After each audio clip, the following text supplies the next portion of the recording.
it's Darby with rejoiceandcreate.com, and I have a couple treat holders for you. And here they are. Now they're really cute. I think they look like little jam jars, and I made a texture on the top as well. I don't know if you can see that too, to make it look like a lid. Inside each of these is one of the Ghirardelli squares, and I used the Valentine chocolates in this one, and it's really cute because it has a window with the chocolate and the white chocolate little heart in the middle of it. Now I made these with designer series paper from Stampin' Up, and this one is A Whole Lot of Lovely, and this one is Coffee Break. And I tried to use an all-over pattern because you can see that, you know, some of it's going to be right side up and some of it will be upside down. But because this starts with a piece of paper or cardstock that is 3 inches by 9 inches, if you start with a 12 by 12 paper, you can get 4 or 5 out of them if it has an all-over pattern on it, because the first thing you would do is cut off a 3-inch strip of the paper and then cut that down to 9 inches, and you would have one strip, and then this other one is 9 inches wide, so you just cut 4 3-inch strips. So if it has an all-over pattern on it, you can get 4 across one direction and 1 across the other direction. This time I thought I'd try it with a little bit of real red cardstock. I was looking for a real red paper to do perhaps a Chinese New Year project with, and I couldn't find one that didn't have a Christmas pattern on it. So I'm going to start with a piece of real red cardstock that's 3 inches wide by 9 inches long. And for my label, I'm going to back it with a little piece of gold, and I'll show you how I did the backing on the label. For the ribbon, for this one, I'm using a piece of the shimmery black. And then for the label itself, I'll use a piece of Very Vanilla. Alright, let me show you how to score it. Alright, for this one I would use the scoring tool because we're doing several scores in a row on each end of it. But first I wanted to do the scores that will actually be the treat holder. And for that, you start with 2 3/8, 4 3/8, 4 5/8, and 6 5/8. So that's for the treat holder itself. Now to make the ends look like a jar lid, what I did was from each end, 7/8 of an inch in, I scored every 1/8 of an inch. So hold that up there and we'll just score every 1/8 of an inch. And I start from the 7/8 inch and go down. Did I skip one there? Yeah. It just gives it the texture of being a jar lid. And on this side, you do the same thing from 7/8 of an inch in, which is 8 1/8 inch. Just every 1/8 of an inch. Go ahead and score.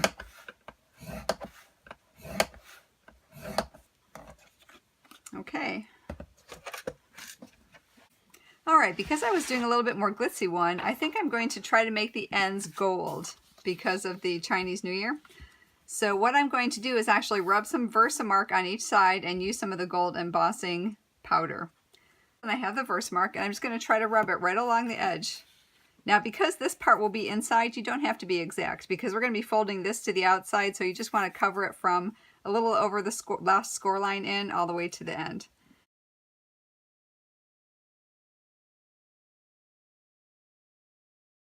Alright, so now I have my edges, and let me go ahead and put some of the gold powder on it.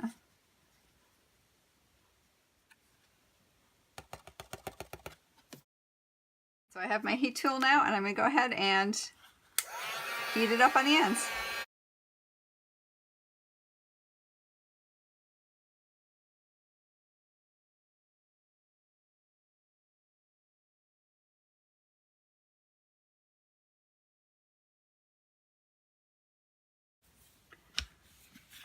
Alright, isn't that beautiful? While we're waiting for that to cool, let's go ahead and create our label. I have some gold foil paper and I have some Very Vanilla cardstock. I'm using the Memento ink, and the stamp I'm going to use is the one that says "Good Things Are Going to Happen" from You've Got This by Stampin' Up. I wanted to use that one because it sounded like something that you would say to each other on the Chinese New Year. So let me go ahead and ink that up well. Dry that for a moment. Fit in the pretty label punch.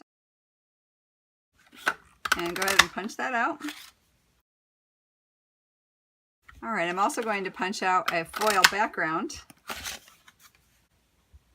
Then I'll take my scissors and I'm going to cut it right from end to end as best I can, directly in half. I'm going to use a little adhesive, and actually you could use some of the stronger tear and tape, double-sided tape.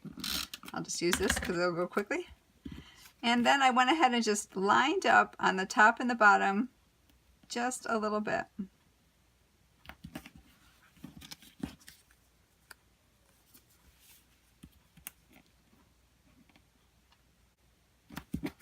There we go. And that gives it the illusion of having a little bit larger size label around it.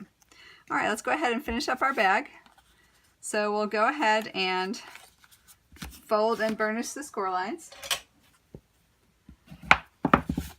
You know, that label would be very pretty as well, gold embossed with the words too, if you have the time and inclination to do that. Okay, I'm just folding and burnishing the main box score lines. I'm not folding the other ones yet. I only want to fold that last score line, and I want to fold it out and just gently rub it, because you don't want to rub off all that embossing that you did. Okay? Same with this side. Now we have one more thing to do to create our little jar look. And what I'm going to do is take a 3/4 of an inch punch. You can use a 1/2 inch punch, or even 1 inch if you want to. And I'm going to make a little semicircle on each side right above that first score line. So past all those multiple score lines and that first single score line, you want to be right on top of that so that the bottom of your circle is just above the score line. And you only want to punch out a 1/2 of a circle. All right, so you see the score line is there. Let me move it up till you can't see the score line anymore. And pull it out so there's only 1/2 of a circle. Okay? So we'll flip it and do this other side over here, same thing. Then you move it up so you just can't see the score line, and make sure I have 1/2 a circle. And on this side as well. We want to punch our 1/2 a circle. You can do this on the envelope punch board, but I thought it'd be a nice way to do it without having to pull it out, or if you didn't have it.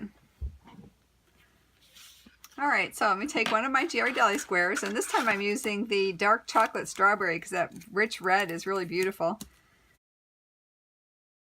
And I'm going to put one glue dot on the back of it, and I'm going to center it inside this, my holder, right at the bottom where those two score lines are 1/4 inch apart.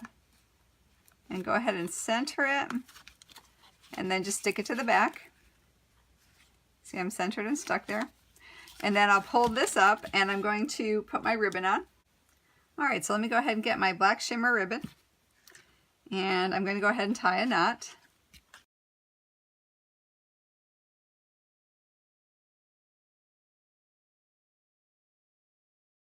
And let me get my ribbon scissors.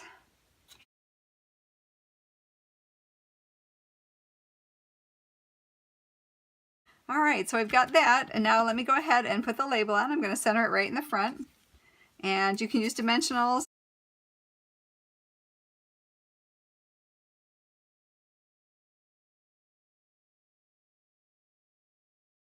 All right, so let's go ahead and center it in that front part.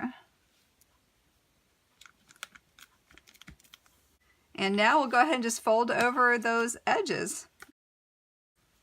All right, so I'm going to use another piece of foam, or you can use a couple dimensionals just to go ahead and fold over the top rim, which will look like a lid on your little jar. And go ahead and do that on the back as well.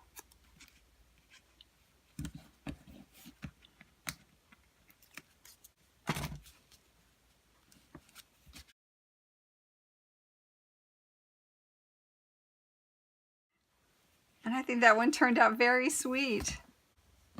And to decorate it just a little bit more, I have a few of these black rhinestones left. But pearls would look beautiful as well.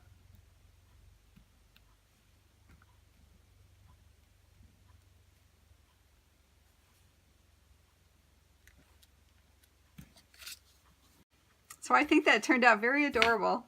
And here are the other two.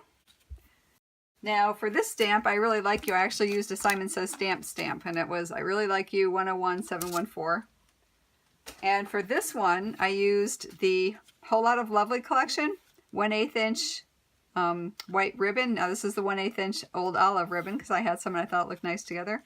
And I actually put a double ribbon on this one with a little bit of the silver baker twine for a little bit of glitziness. And this is the Pretty Label Punch. And if you're in a hurry, you can sponge the edge for a little bit of contrast. So I hope you enjoyed the project today, and I hope you give it a try. Be quick for Valentine's Day because we're coming up on it quickly, but you can use it for birthdays or treats or just because. If you like the project, please subscribe and give me a thumbs up. I really would appreciate that. And visit my website at rejoiceandcreate.com for more information on this project and others I've done. And as always, until we meet again, I hope your days are blessed. Bye!